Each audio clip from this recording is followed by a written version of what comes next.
Welcome to the Digital Ascent podcast. This is episode 0004, and today we'll be discussing the recent Warner Brothers restructure and anti-cheat in video games. Hope you guys enjoy.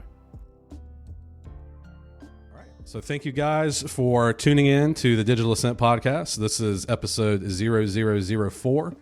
The main topic today is going to be anti-cheat in games, but the current event we're going to open with the Warner Brothers restructuring. And for that, I'm going to let Jordyn do some talking about this because he's the one that's kind of read up on this.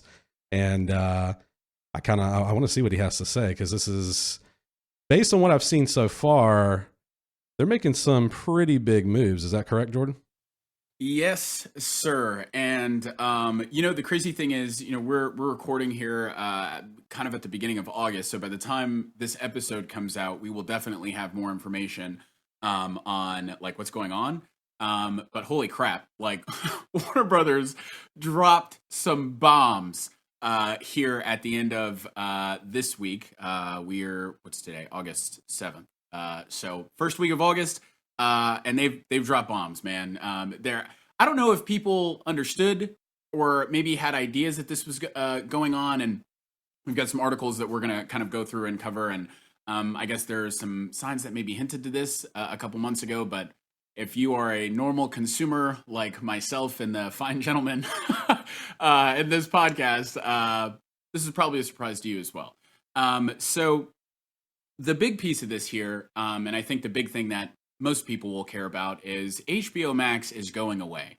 And it's not going away in its entirety, but the name HBO Max, the app as we know it, will be shut down next summer, and it'll be merged into one of Warner Brothers' other, streaming apps, the Discovery Plus app, which I don't think, you guys can correct me if I'm wrong. I'm not sure if you would know either. I don't know. I don't watch a lot of stuff, or actually anything. I don't think I've ever used Discovery Plus, but I don't think that it's an app that's been around for longer than like a year, if that.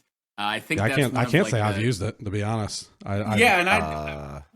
Exactly. So this is the reason that the reason I bring this up is it's weird, right? Like I would think that if I'm Warner Brothers right now, like HBO Max is fighting above its weight class. You know what I mean? Like it's one of my favorite streaming services. Like, hey, I'm real tuned in to what the people are liking, and we really like HBO Max. All right, now that's a real generalized term, but just speaking to you guys and having the general understanding we're all on the same page.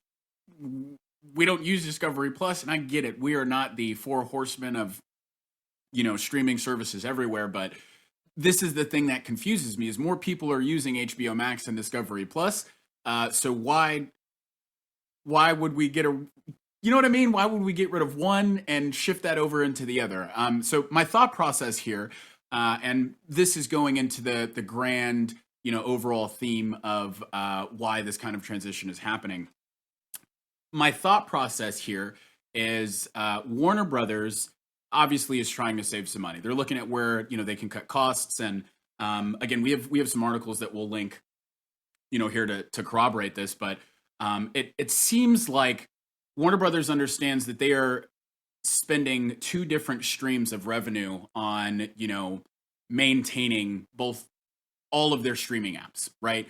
We could look at like CNN Plus, which was an app that launched just a few months ago and was literally shut down a few weeks after that.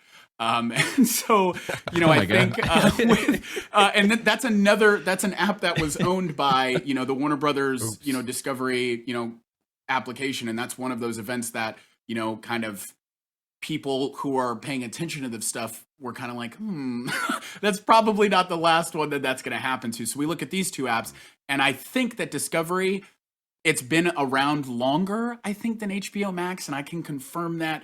Right now, that's my assumption. It's been around longer. Warner Brothers has spent more money on getting like the infrastructure set up on the Discovery Plus side. So they'll get rid of HBO Max, they'll merge everything over on Discovery Plus, and they'll now have one big giant, streaming app that all of their, their IPs or their intellectual properties can be viewed from, right? Instead of getting it from different places across the board. You're kind of splitting your viewer base there. But here we go back to the shock value stuff. It's not just like, hey, we're shutting down this app and that's the end of everything that's going on. They're also like restructuring some of their DC IPs, and actually not some, all. They did announce Friday morning or Thursday evening. I might be wrong on that, but late this last week, August 7th, the week of August 7th, the DCEU, the DC Expanded Universe, that's their movie universe, opposite of the MCU, right, is going to be reset. That's wonderful branding. It just I like it. So unique. I am. It is. We're now talking about like hundreds of millions of dollars to, if not billions of dollars at this point, to kind of set up or create an expanded universe that would literally rival. Just toss me $1 million out of their budget. That's all I need. Dude, at this point, you know what I'm saying, Shaun? Like, at this point, I feel like a lot of fans are thinking the same thing. And it doesn't just stop at the movies. This is also affecting some of their TV shows and some of the movies that were already in post-production. So one of those, which I think was the nearest to be, is already completed. It's Batgirl. Batgirl was just canceled. That'll never see the light of day. That was not, to my understanding, this was a continuation of the version of Batgirl that was played by Ruby Rose on the CW TV show. This was a big deal, though. It was supposed to take place in the same universe as like Ezra Miller's Flash and Ben Affleck's Batman, and like Michael Keaton was on the bill to he was going to show up and play Batman, man. Like, Brendan Fraser was on the cast. Like, the movie was already completed. It was in post-production and almost completed, and it was just canceled. They just took it off, and they said, hey, this is not, it doesn't meet the tone or the direction that we're trying to go. And that, stuff starts to come out. I don't think that it would have been a giant success anyways. And I mean, like, some of the early reports from their test audiences were saying it felt like a bad episode of TV. And I feel like that's not really something that you want. It's still crazy though, because I'm looking at the content now, and it's estimated they spent $90 million making that film only to can it. I can't believe that they wouldn't at least release it in some format. Maybe not the big screen, but like drop it on your streaming on the platform Discovery at the very least, or HBO. Exactly, but that's not even the only one to get canceled. Off of it. They had there was another Supergirl. There was a Supergirl project that was getting ready to come out that was going to, come out on the opposite side of this Flashpoint event. And it was a big deal. A Latina Supergirl. Like, this was like, hey, for the culture, yes! That just got canceled. And same boat, I believe they spent upwards of $50 million on production already. Oh, my God. And I think I think it was earlier this week, it's canceled. It's done. They're not doing it. So the big point here is, for everybody that's listening to this point, the big takeaway here is that HBO Max will be going away in the very near future. To my knowledge right now, the migration or like the cutover for HBO Max to dissolve and like fade into Discovery is not happening until next summer. So that's the scheduled kind of date right now. By the time this episode comes out, we'll have a bunch of articles or information linked to the show notes, so you'll know exactly what we're talking about. And on top of that, again, we'll have more information by the time this episode, goes live. We'll have another couple of weeks for Warner Brothers to kind of come back and give us more understanding of what's going on, because right now they haven't given very much of anything outside of, we want to do some restructuring, and all of these different moves will allow us to do better and compete better in our different markets. So I'd imagine this is why the Arrowverse stuff is being wrapped up too, right? I believe so. Yeah, I think Flash is on its last season now. Yes, you're exactly right. They announced right. one more, and that's it. And Teen Titans also was just canceled. So Arrow was canceled, I think, during COVID, right? Absolutely. Yeah, I think so. So this has been a long time coming, I think. As soon as Zack Snyder, they realized that they didn't want to go down that direction, I feel like they said, hey, the DC needs a soft reset or a hard reset. Flashpoint was supposed to be that. But now there's a bunch of stuff going on with Ezra Miller and all this other stuff. So it's like, hey, for Warner Brothers' sake and DC, this this kind of refresh fits their brand anyways. They're getting ready to can a bunch of stuff, and it's Febreze Brothers. Let's give it a fresh start, and we'll go from there. And so I'm genuinely excited to see. I don't want to say excited, but interested to see where they go. I mean, we don't have a choice. So yeah, Shaun, what was your question? Yeah, I had a question really quick. So I didn't get a chance to read it. Did they give any price points as far as what that overall subscription looks Absolutely like? not. Is that Absolutely yeah, I didn't not. think so. Yeah, no. And I don't even know, like right now, and that's the funny thing is right now there's probably going to be some room for them to increase whatever the price point is right now. I think I'm paying like $10 or something for HBO Max. I would imagine that Discovery is the same thing, but if they're going to merge the two services, like you're getting 2 times the content. And so, I'm going to say 15. That's going to be my hat in the which bag is not bad, Yeah, and it allows them to be competitive as far as like, Netflix is concerned. You pay, I think right now for like a HD subscription at a minimum, it's like $17 or something like that. So they're going to stay competitive. It depends on what we're looking at. We'll have to wait more for that. And I don't imagine that we'll get any of that information anytime soon. We're probably looking at like Q1 for those things at the earliest of next year. So stay tuned. I mean, we'll talk about it here. The full-fledged HBO Max is already $15 a month. Oh, crap. Okay, without ads, you've got the ad supported, and you've got Oof. you've got 2 versions of it, 2 tiers.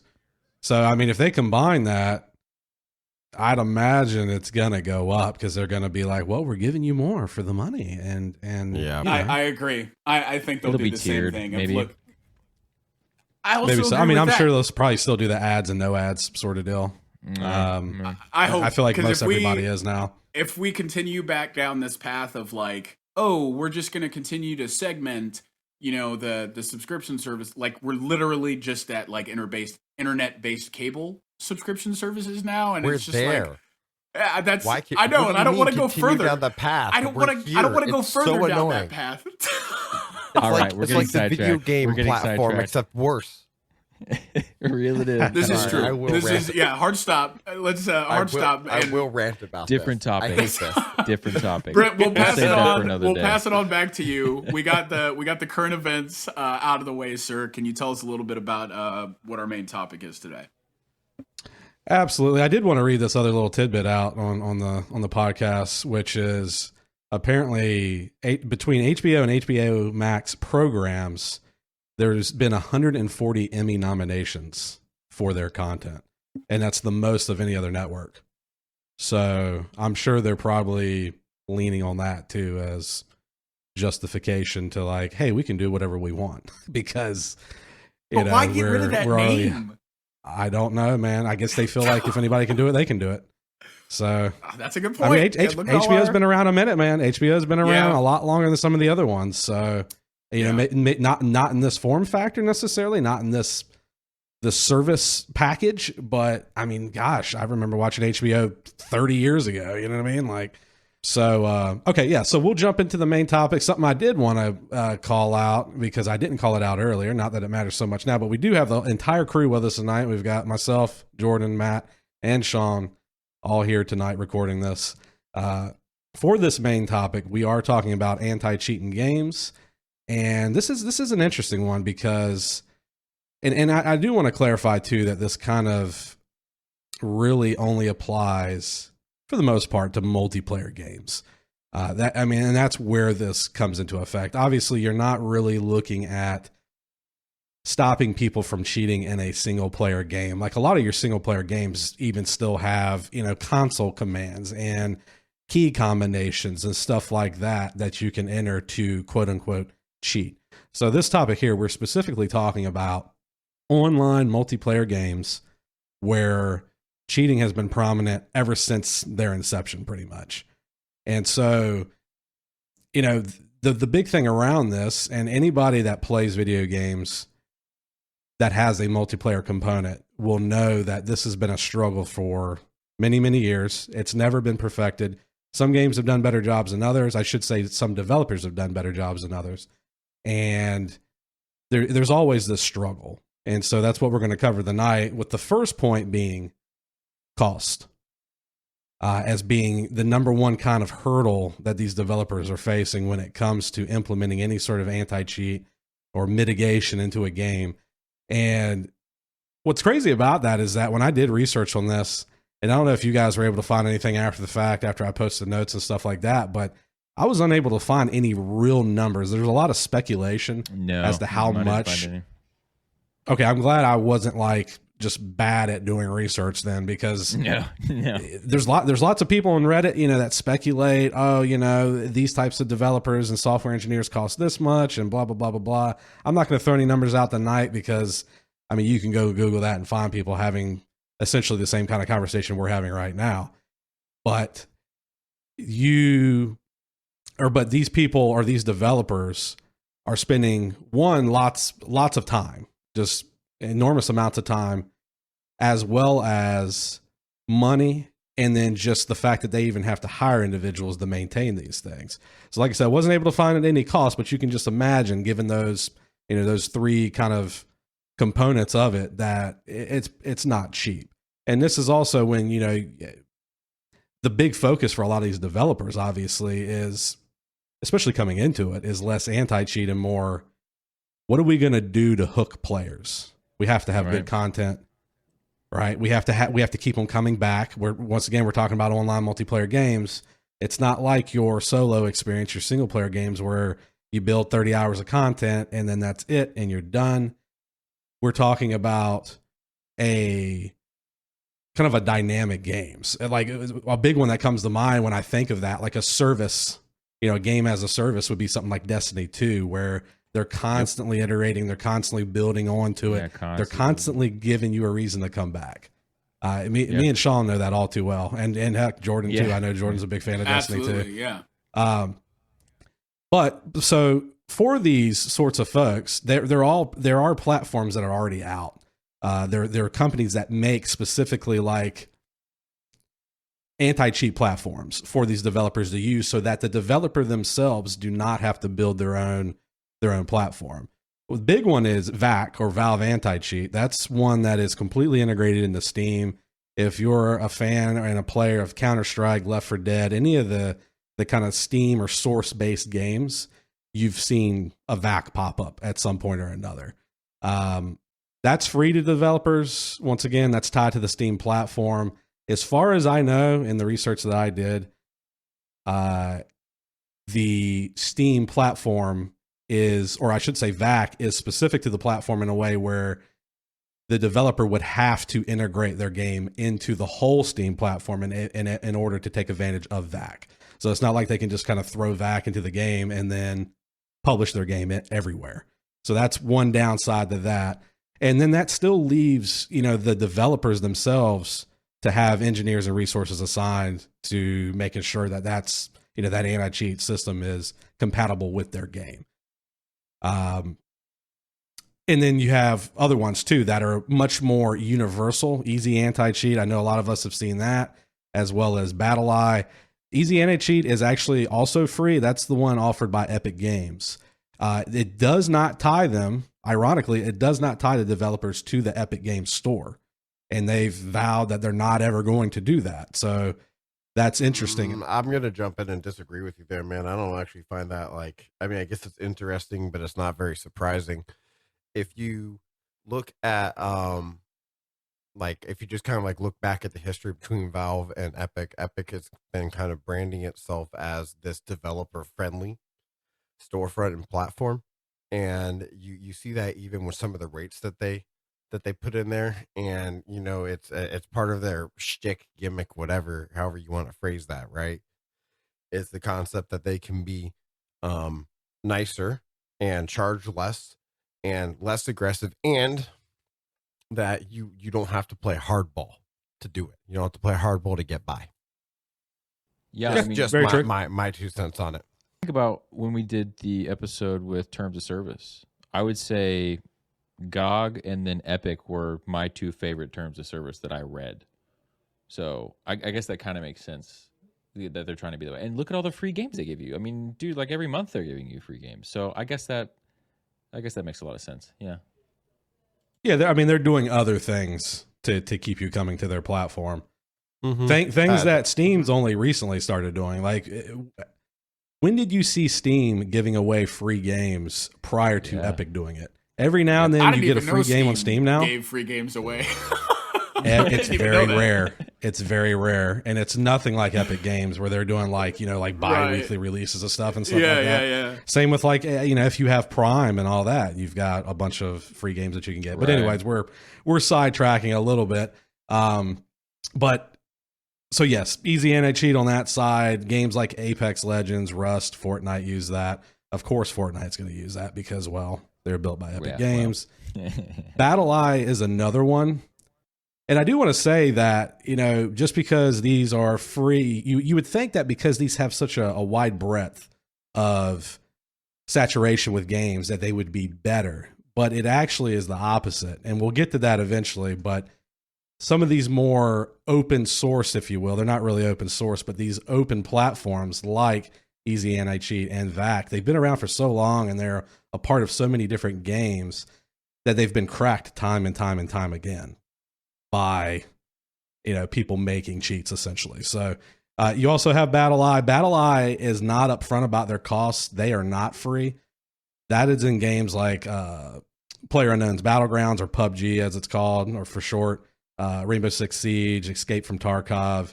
So somewhere along the line there, they've made an agreement with the BattleEye devs. I don't know what that looks like financially to integrate that. Once again, that's another one of those things. All of these that I've mentioned so far are, someone is managing the cheats that are specific to that game. So it's not like the developers are able to just flat out implement it and then rely on the actual anti-cheat provider. They're just essentially, it's very similar to you buying antivirus for your computer. They're gonna manage the knowns. But the unknowns are kind of up to you. You have to not click on things you shouldn't click on. This is kind of the same with this, where they have to be on the lookout for things that are specific to their game and their code that could be exploited, that the generic anti-cheat's not going to catch. So that's where we kind of jump into the in-house development of anti-cheat solutions. Obviously, those are going to be more costly because they have to hire a whole development team to do this, engineers to maintain it. It's not a one and done sort of thing. None of these are. They have to put these systems in place and then they have to maintain them over time, because for just as much work as they're putting in, the cheating community, the cheating development community is putting in 2 times as much time to get around, a block for an aimbot, or a block for ESP, or, wall hacks and so on and so forth. That's so all here's money, the difference, though. Well, we'll think about it this way, right? You have a limited team of people that are specifically working at a company to counteract this. You have a huge, like millions of players and people that could potentially try to break through that code. Now, they may not all do that, right? But some of them definitely, there's definitely a community for it, obviously, because they continue to do it. So you the resource distribution between those that are actually trying and the ones that are defending is probably unbalanced, I would think, because it costs way more money there on the developer side than it does on the community that can then sell that product to other gamers and go, hey, we've got aimbot, we've got wall hacks, all this stuff. So I could definitely see how that would be a difficult thing to combat. So I have a question here, and it sounds like I came ready for this question, okay? Because I knew if anybody was going to know about anti-cheat, it was going to be y'all, okay? So go for it. If, especially, look, you don't even have to know a lot about anti-cheat or why it's needed, and in order to know why it's needed, I mean, in 2022, playing an online game, I mean, these games are rampant with cheaters today. Like, my kids are going to know what a cheater looks like before, I did. Because it's just going to be, you know what I mean? Like, when they're up and playing video games. So the question that I have for you guys is, I want to use Call of Duty as a prime example, all right? There have been Call of Duties coming out every year for the last 20 years. That's been the schedule for Activision, okay? And I am curious as to why it took them so long to have like a reliable anti-cheat put into their game. All right. So I'm not like a frequent player of Call of Duty now, but like speaking of their anti-cheat like Ricochet, that was only implemented, I think, last year when Vanguard rolled out. And so they were rolling Warzone without an anti-cheat, and all of the Call of Duties prior to that without anti-cheats. And like Activision was having to manually ban tens of thousands of people like every month or so. And it was for years they did that. Like this has been a thing for a while, but the community got really upset about it, right after Call of Duty 2019 came out, Modern Warfare 2019, and they said, hey, an NHE is coming, it's coming, don't worry about it, blah blah blah. And then we finally got one, but they're still kind of tweaking it and stuff like that. So anyways, my point is, why did they not launch? Like, why, as soon as they realized that cheaters were a problem in their game, why did it take them so long to do anything? They didn't even they decided they were going to make their own anti-cheat, but like in the interim, their option, their the route that they took was to just manually ban people. And it, like, you want to talk about like resources being wasted. I mean, their player base suffered. Watch time, view time suffered across the board on Twitch, YouTube, because nobody wanted to play their game. So, you know what I mean? Like, I get my question here is why did it take so long? Well, why do we? I think a lot of it was a big shift to the battle net ecosystem. There is, if you look it up, and I remember this being part of the research I did on this topic, there were actually, back when Call of Duties were actually being released on Steam and whatnot, there were iterations of Call of Duty that were being protected by VAC. That makes sense. By virtue of being released on Steam. Okay, the Steam version kicked in. Okay. So back when they were quote unquote multi-platform, if you will, across the PC ecosystem, they did have some level of coverage from some of the solutions I've already mentioned. And I think with their move over to the BattleNet platform, they did not have a good solution for that yet. That's why 2019 suffered.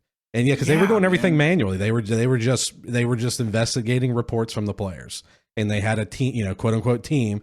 Team could be, as small as 2, or it could be 200. We don't know, I don't think.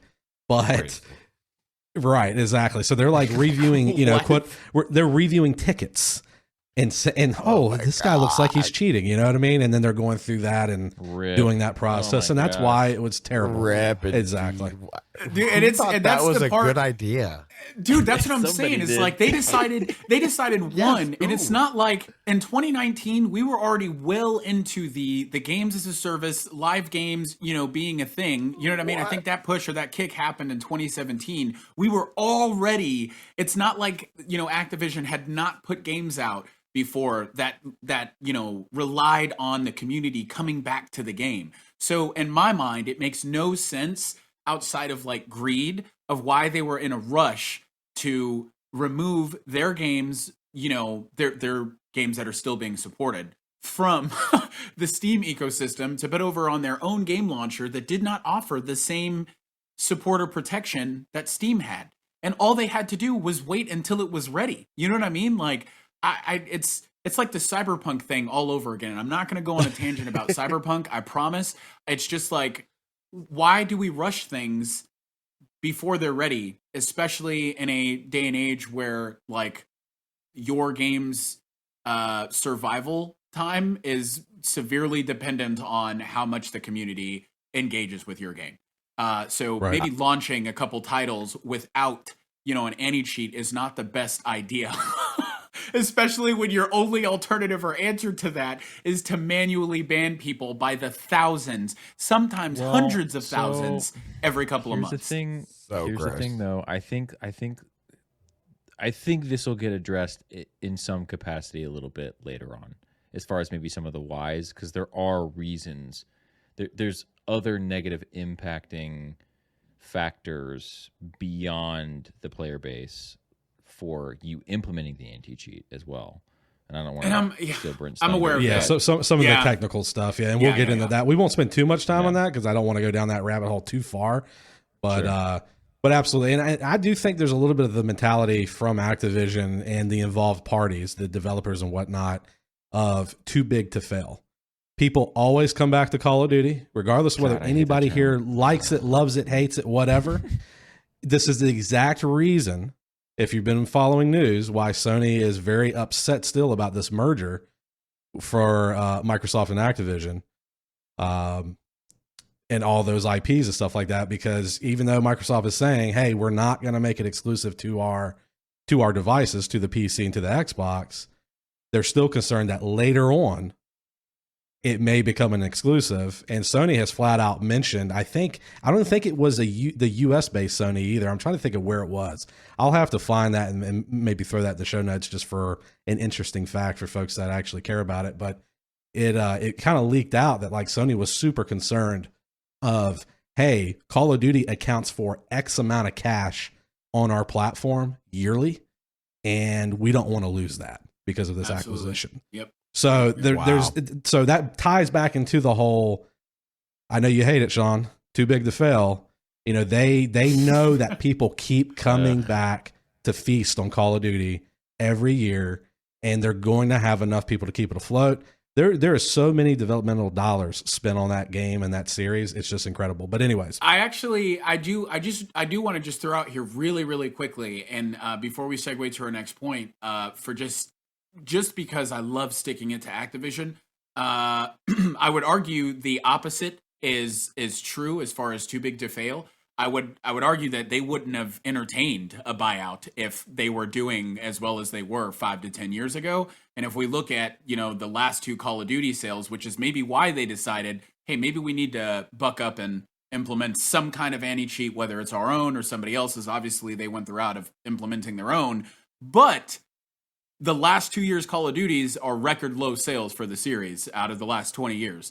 Maybe since 2019, if you stop they've declined. Releasing them every year, you Absolutely. might have some better sales. No, yeah. That's the point, and I still want to just throw it out there. They are the lowest sales for Call of Duty. They are still like top 5, top 10 title bestsellers of the year. Right. So only bad in the eyes of Activision. But I would just say that I think maybe, just as a point of thought, food for thought, maybe they started to implement these things. Maybe they entertained, you know, the Microsoft buyout because, hey, we understand our community is not very happy with us. Obviously, they had a whole bunch of shit going on with like their CEO, Bobby Kotick, and ongoing stuff from last year to today, a bunch of like sexual assault allegations and stuff like it's not happy fun time in Activision right now. So I think all of this stuff, even the stuff we're talking about right now, just feeds into like they need to do better, and they know they need to do better across the board. So anyways, Brent, please, let me get myself away from that. Well, they got lots of streaming coverage too. I mean, you know, you got Tim the Tap Man playing this game. You got hundreds of thousands of viewers. But yeah, I mean, and then you got other companies doing it and doing it right to some extent. We'll get more into that. But Valorant, you know, that's Tencent who does, and that's Tencent and Riot Games and all those guys. They do a platform or an anti-cheat solution that they developed in-house called Vanguard.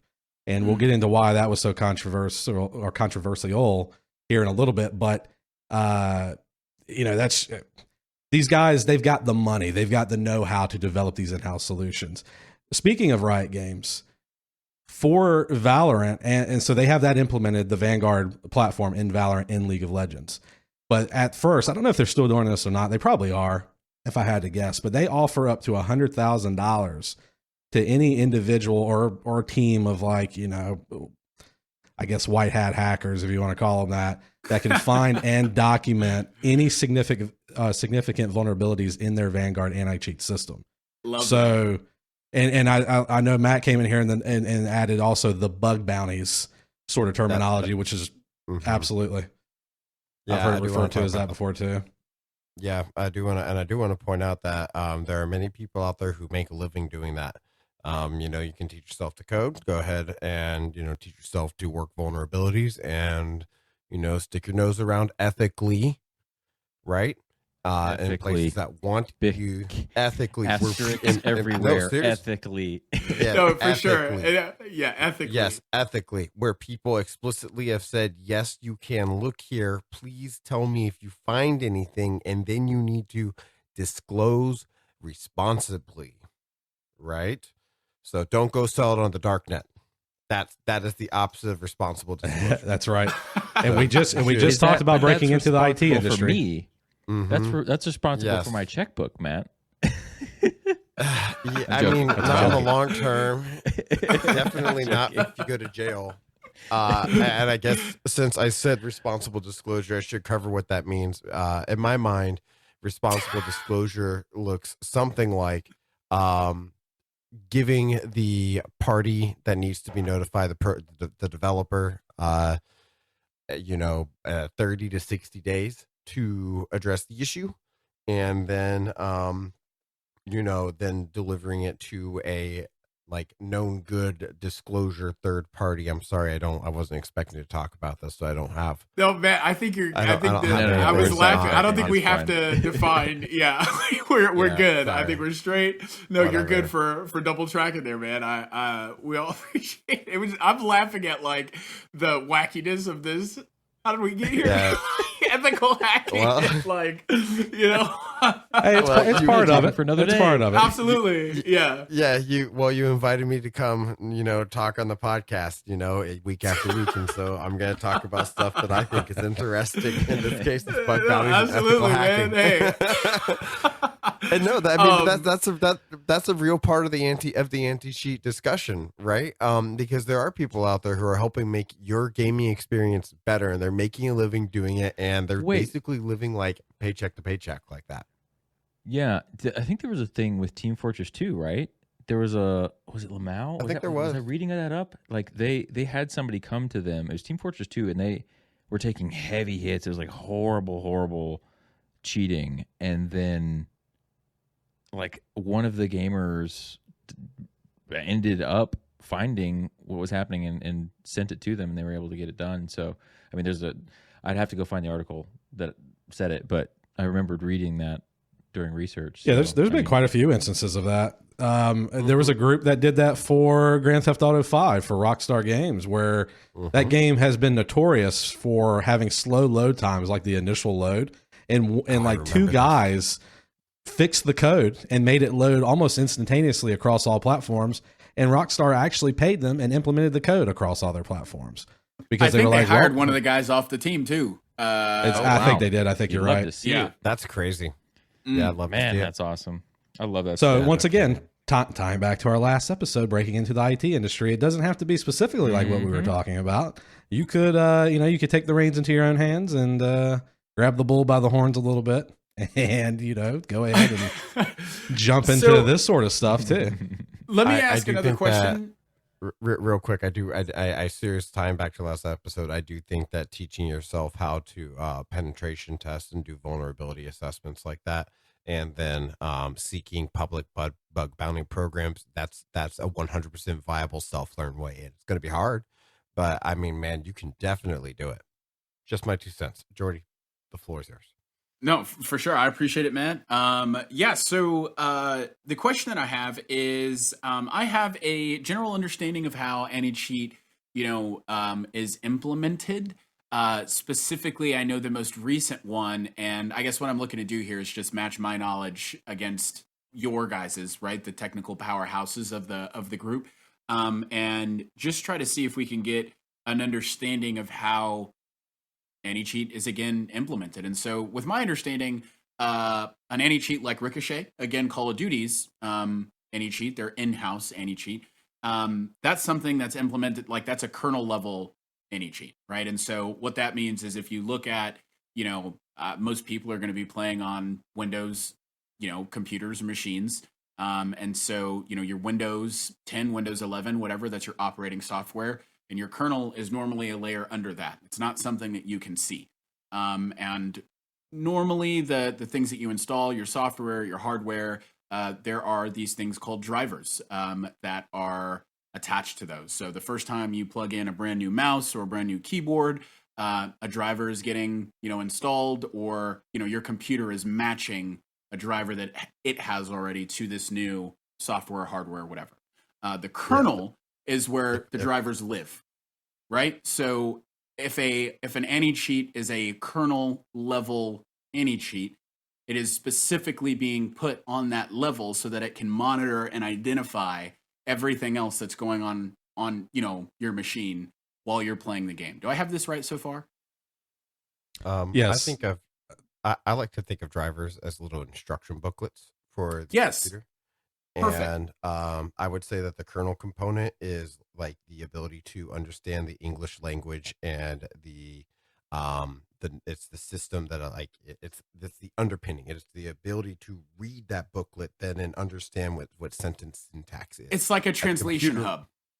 Yeah, I would say at the base of it, kernel language is about zeros and ones and beep boops, and driver language is like, here's what an R looks like when you go to print an R.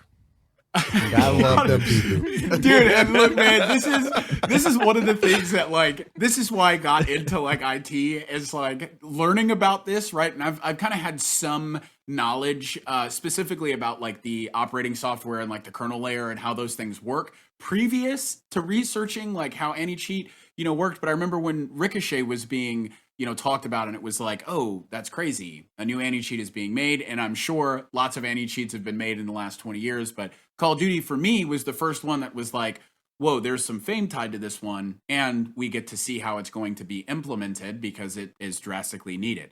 And so doing the research into that with like, oh, this is how anti-cheat works. This is how they have the ability to like easily identify who's cheating, ban those accounts, and then more easily stop them from joining, the gaming community again. I know before Ricochet was rolled out, even if you were, banned and by Activision in one of their manual reviews, you could still get around that very easily. More specifically, the diehard cheaters. But even then, I mean, there were still thousands and thousands and thousands of them for Activision to still have to be, banning the amount of people that they were. So I know with this kernel level anti-cheat, it just becomes a lot harder. And I think that's one of the more, I guess, marketable aspects for a layman like myself, somebody who's not really into this and can take a couple minutes to read. That sounds safe and secure. The second question that I have for you guys is, do all anti-cheats work at that level? Are they all on the kernel layer, or? I believe we're sliding into point 2. Yes. Yeah, we are. I mean, we have kind of firmly slotted into point 2, which is it's a two-parter. Right. Yeah. I mean, because that point 2 is kind of addressing security concerns around kernel level versus application level. You'll also sometimes hear this referred to as ring 3 and ring 0. Ring 0 being kernel, ring 3 being the application level.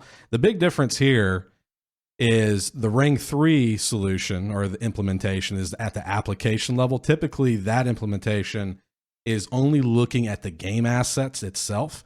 So any of the game files in the the directory where the game's installed, anything that the game loads in the memory, anything that the game loads in the VRAM, stuff like that. Anything that the game is touching, it's able to see because it's running at that application layer. What you're referring to, Jordyn, at the ring 0, and 0 being the very beginning of the chain, being the kernel, that driver. So a lot of times that's like a dual implementation where there's an application layer and a kernel layer with the driver, and they're talking together, they're working together, and that kernel layer is able to see everything going on with the operating system. It's able to monitor everything for data integrity, all the processes, services, system calls, everything, not just the game, everything else on your system.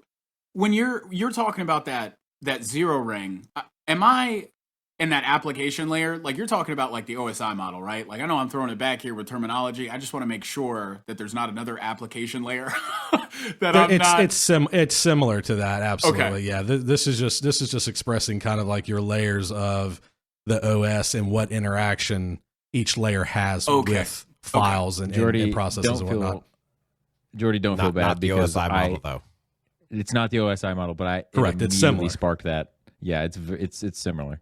So okay, and that is. I'm glad it's similar because I can still visualize it in the same way, right? Like, it's the kernel still comes before anything. You know what I mean? That I would see or be able to interact with in a meaningful way as a consumer. Right. Is the just okay? Cool. And that's where the consumer has brought up concern specifically with very, very thorough, I should say, kernel level driver based anti-cheats like Vanguard that Riot Games developed, because the way they implemented it was driver at the kernel level with application on top. It specifically runs all the time unless you close it manually. And that's only an option they added after the fact. It did just, when they originally implemented it, it ran all the time. And you would have to uninstall it completely to get rid of it. Now, wait, so it was looking at everything that you had running, even if you weren't running the game? Yeah, burn the witch. Absolutely. Yeah. It was looking at, it was essentially spying on you. Yeah, it was essentially spying on you. So so when it comes down to that, you have to trust. So if you're the consumer and you love playing Valorant at that point in time, anyways, you would have to really love Valorant for one, enough to where you trust Riot Games to not steal your data, any data that's being collected by that kernel level driver, because all that information is getting sent back to a server somewhere, and they tell you, hey, we're only collecting X, Y, and Z, but are they? And the other part of that is, how do you know? How do you know? You're taking their word for it. And the other part of that too is someone, a malicious actor, could hack into that driver. If they're not developing it with security in mind, someone could leverage that as a middleman, and they could be stealing your data by way of that anti-cheat solution. And that anti-cheat solution, you've already given it every bit of access on your system that you could possibly give it by letting it install itself alongside the OS at that driver kernel level. We're also getting into we're also kind of intersecting with our topic last month, where our current events topic, where we talked about TikTok, because if I'm not mistaken, Tencent is also a Chinese owned developer, and if it's not Chinese, I think it's South Korean, but I'm almost positive it's a Chinese publisher. Very different. And they are in a similar a lot of people look at Microsoft and they're like, oh my god, Microsoft, they have a monopoly on a lot of stuff, and that could be true in some perspectives, but Tencent in comparison to Microsoft is 2 to 3 times the size as far as publishers and game devs that they have. So when you talk about what it means for a publisher like Tencent to have access to your data, what does that mean for a public? They are really big on microtransactions. Tencent has been under fire for a lot of stuff. So if I'm Tencent, why do I want that data? So I can see what your spending habits are, and I could put more microtransactions in my games that will be easier for you to spend money on. And so, hey, look, I'm not going to tangent anymore down that route. I'm just saying that we're doing a very good job of linking, or staying consistent with data is important. Make sure that you are paying attention to how your data is being used or stored on your machine or anywhere else. And things like anti-cheat. It's just something to be aware of. Yeah. Absolutely. It's just something to be aware of. Because, if you want to play Warzone, you have to use Ricochet. If you want to play Valorant, you have to use Vanguard. Yep. Most, if not all of the previous ones I mentioned, VAC, Easy Anti-Cheat, BattleEye, all of those now have some level of kernel and application layer interaction. It's just about how deep they implement said interaction. The only reason I brought up Vanguard was because they were one of the biggest ones, and they had a lot of they made the news with the security concern aspect of it. So the other part of that, so we addressed the really big high level one, the security concern. The other part of that, and this kind of ties back into you, Jordyn, asking, well, why didn't Activision do something sooner with Call of Duty? And the other big part of kernel level drivers is that they do tend to have more issues with system stability, performance issues, stuttering, you get FPS drops, even complete system crashes or blue screens of death. Yep, exactly. So that's another big reason why I think a lot of these developers have kind of strayed away from it for as long as possible, or implemented it, but not implemented it at a level where they feel like it's going to be, go against the grain with what they're trying to deliver. Because a lot of these guys are already, you talk about your small time developers and whatnot that already are releasing kind of an early access game. It's not optimized. They're already having troubles kind of getting it up and running. they're already kind of out in the cold on some of these solutions. But it still brings to light, or to question a little bit too, though. Why did Activision take so long? Because they had the money, so their priorities were more on making money than anything else. And let me ask another question here for you, because we know that any cheat is not the end all be all as far as, keeping the player base happy with a high quality of life and making sure their games aren't being interrupted by jerkbags, right? So we've heard of I like that, jerkbags. That's a good term. That's what we'll call it. You know how to keep it family friendly for the podcast right quick, my question here is we've heard of other implementations of keeping the cheaters at bay, where and I couldn't give you a game name as an example, but I know you guys will be familiar with it, where oh, we've identified this guy as a cheater, well, we're going to put him in a queue that will only put him against other cheaters, other people that we've identified or tagged as cheaters. So is there a reason, I would almost think is the way they phrase that.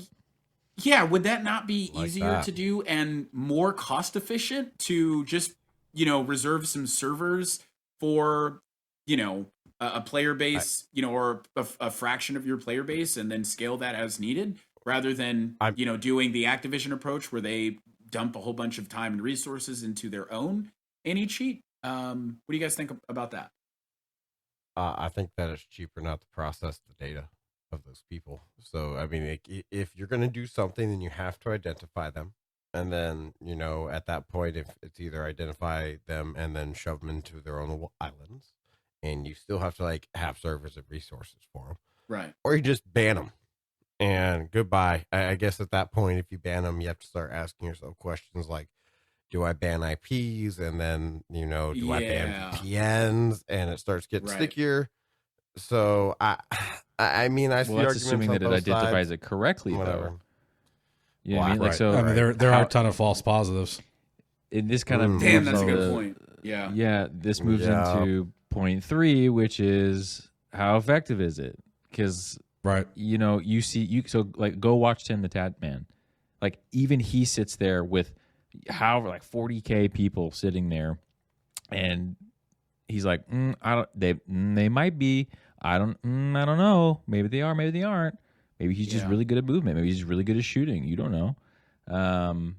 So that's kind of the problem, is you can also negatively affect your player base by false positives, right? And you still have to process that data. You know what I mean? It's not so cut and dry, and that's what's so hard about that. Ricochet is pretty funny with that, because one of their later kind of updates to Ricochet for Warzone was where cheaters, if it does detect them as cheating, it won't instantly ban them. They're just invisible to every other player. So, that's right. Well, let me rephrase, because I phrased it incorrectly. They can't see anybody if they're cheating. So they're running around a seemingly empty map, but other players can see them and kill them in Warzone. I've seen this happen in real time. And it is fantastic when you get to, I think Tim was playing, and he got killed, he was able to spectate, and you could see it in real time. The guy could not see anything on his screen, but he was getting jacked up. Right. Yeah, so I mean, there's cool ways for them to do that. The developers are finding unique ways to almost troll these cheaters. No damage is my favorite one. You just see them, that's another one. Peg headshot after headshot, and it does 0 damage. So I guess, is there, normally I know we kind of, we have the ability to kind of end with a call to action. And I don't know that I don't know that really applies to this episode, outside of hey, if you play a game that doesn't have an anti-cheat, voice your concern. We live in a day and age where it's very easy to get in contact with your developers and publishers of whatever game you frequent. And the even greater thing about our society today is devs and pubs are looking for that stuff actively. They actively are scanning through what the word is about their game. So if enough people are crying about it, chances are it'll be addressed. You know what I mean? You guys have any final hurts thoughts? Revenue streams. That hurts Absolutely. revenue streams so bad. They have to address it now. And I think that's the difference, right? It's getting to the point with multiplayer games where if you don't have your game at least halfway on lock, man, you're going to run into some really bad negative feedback, and that spreads like wildfire today. So I feel like a lot of it is on you to report when you do feel, don't do the rage report garbage. That doesn't help. Oh, that is a great here's point, the problem. Shaun. Yeah. Here's the problem with that. When you false identify, they are now having to sift through that data, and you're helping them because now you're obfuscating, you're putting up weeds for them to have to sift through to find the actual cheaters. So, haha, yes, rage, report them, but now, you do that 20 million times across the entire platform, and now they have to go, well, okay, which one's real, which one's not, and they're wasting resources. So and that's a great point, and that's even assuming that people are reporting anyways. And I think it's a lot more frequent today than it was 10 years ago. But make sure that, hey, if you are seeing those things, bugs, whatever, mainly cheaters for the topic here, but make sure you are actively reporting those things. And just like Shaun said, don't abuse that feature. Because if you are only hurting the developers who are actively trying to help and make sure that your experience is not tainted by these jerkbags. So right, and I do have some stats. I don't have a call of action, and your fellow players. That's right. I don't really have a call to action, but I do have some stats I did want to share with folks because I thought these were pretty interesting. And this was conducted in 2018 across, I think it said 6 different countries: China, Germany, Japan, South Korea, United Kingdom, and the United States. The first one was, I thought this was interesting, and this makes sense. More than half, 60% of gamers have had their multiplayer gaming experience negatively impacted by other players cheating on multiple occasions. That's no big surprise there, right? I mean, I think everybody's here encountered a cheater in whatever game we're playing. So, sure. 77% of online players are likely to stop playing a multiplayer game online if they think other players are cheating, and 48% of online gamers are likely to buy less in-game content as a result. So right there, you've got a driving factor for your developers to fix it. Yeah, that's a lot of revenue. Those are really high percentages. Oh my gosh, wow. Yeah, I mean it's super high. So that's another reason why you've got these guys. You see the shift kind of go along with the more in-game content that's added, the more they actually care about keeping malicious actors out of the platform because they're trying to get those legitimate people to stay in the system, spend money in that system, especially your free-to-play games like Warzone, like Fortnite. They're doing Fortnite, the best they can possibly do to keep cheaters out because if they don't, they lose revenue directly. So that's a big one right there that has been identified time and time again. Who'd have thought that players are less likely to spend money in your game if they're not having a good time? Exactly. Wow. Yeah. Who would have thunk it? Who would have thunk that? Golly, really, man. Honestly, truly. Golly. It's like, man, it takes a lot of these devs it's like they're just figuring this stuff out now, man. It's like I feel like we are not regressing as an industry, but like we are constantly playing catch up. It's like the cable thing we were talking about earlier, where we got away from cable like 10 years ago, and now we're falling into the same habits. The gaming industry is going to do the same thing, where we're going to go away from, you know what? It's a conversation for another time. Let me just stop myself right there. Well, it is funny too, though, where it was also mentioned in that same survey where there were people that answered the survey and said, well, I kept getting, match made against cheaters. So I went out and got cheats myself. and now I enjoy the game. Man. Hey, so, look, man, if you can't beat them, join them sort of deal. Yeah, you live long enough, you either die a hero or live long enough to see yourself become the villain. Great man once said right. that, and ain't that the truth, right. man? Great quote. Great quote, Jordy. Great quote. A fantastic one to close this out, bro. Absolutely. Well, is that do we call that right there? Is that I think that's it. I think we covered everything we wanted to cover. Absolutely. What a great informative great, episode.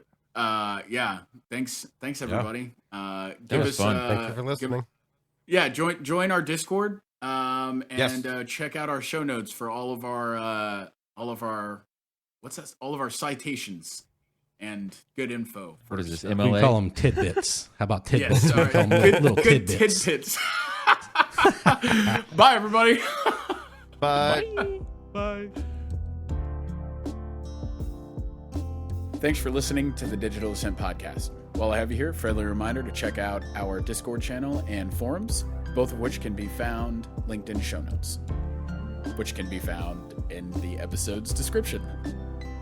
See you around.